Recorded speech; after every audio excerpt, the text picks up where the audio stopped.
Hello everyone. Our new lesson today is how to spell long words. Alright, all of you can follow me how to pronounce each word. Let's go all together.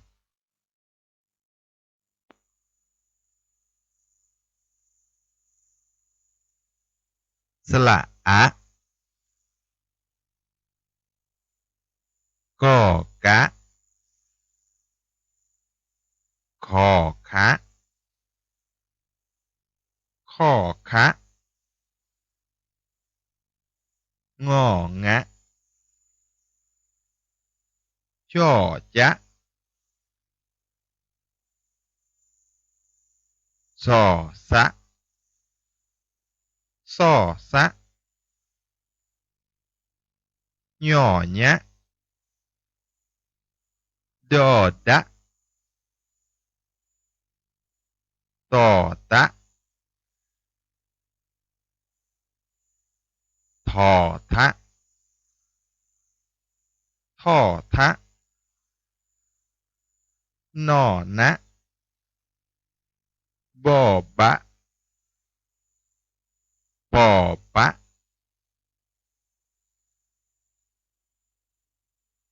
พอพะฟอฟะพ่อพะฟอฟะหม้อมะ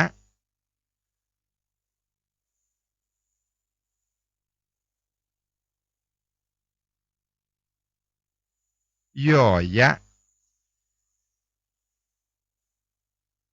รอระล่อละวอวะหอฮะออะห่อฮะ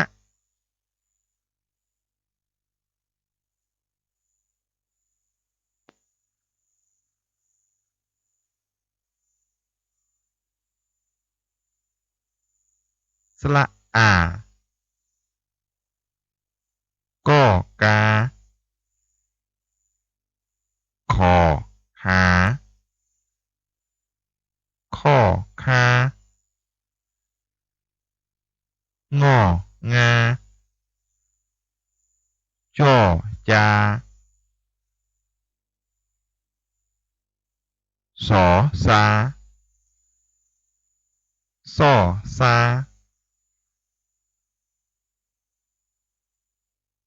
ย่อยาดอดาต่อตา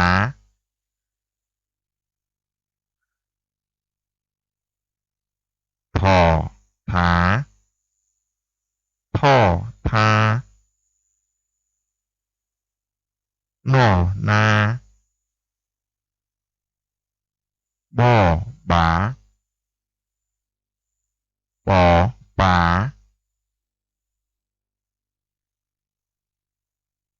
พอผาฟอฟ้าพ่อพาฟอฟ้าหม้อมา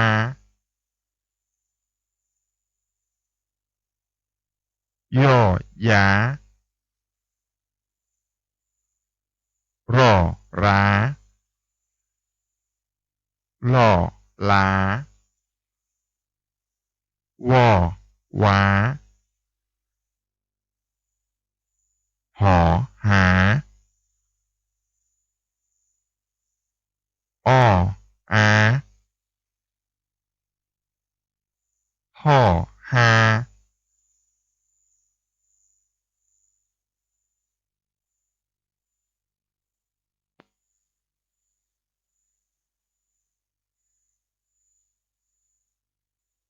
สละอี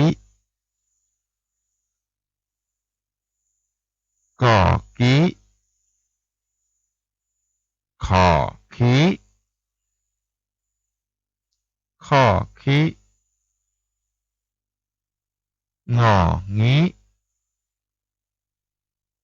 จอ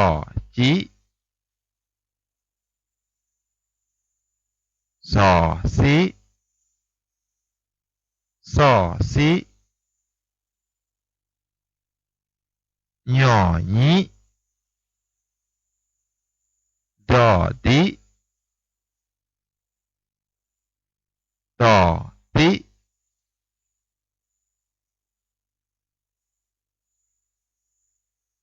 ทอทิทอทินอนิบอบิ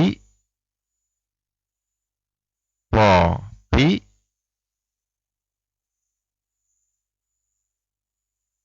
พอพิฟอฟิพ่อพิฟอฟิหมอมิ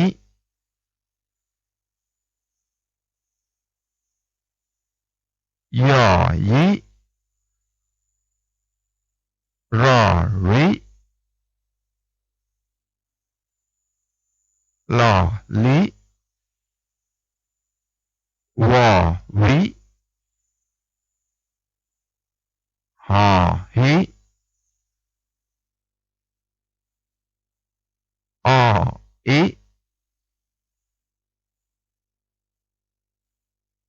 หอหิ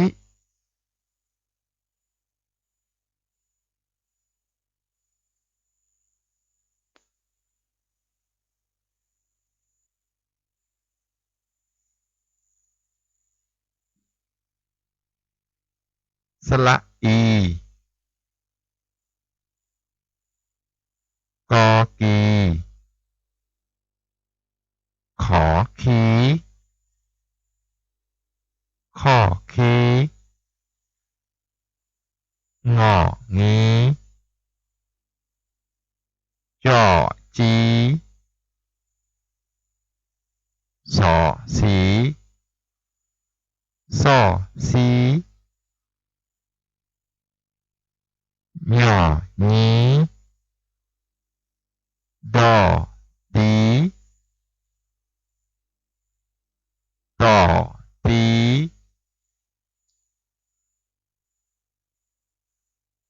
ถอทีท่อทีหนอนี้บอบีปอปีผอผีฝอฝีพ่อพีฟอฟีหมอมี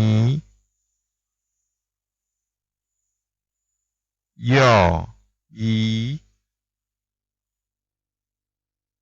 รอรีหล่อลี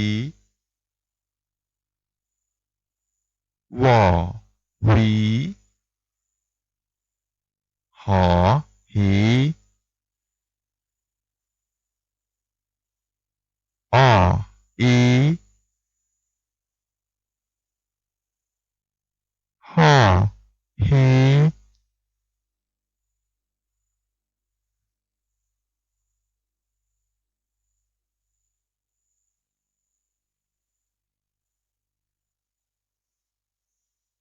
That's all our lesson today. Thank you for watching and learning with me. Please don't forget to subscribe my channel and you can learn more lesson. Thank you very much. See you next time. Bye bye.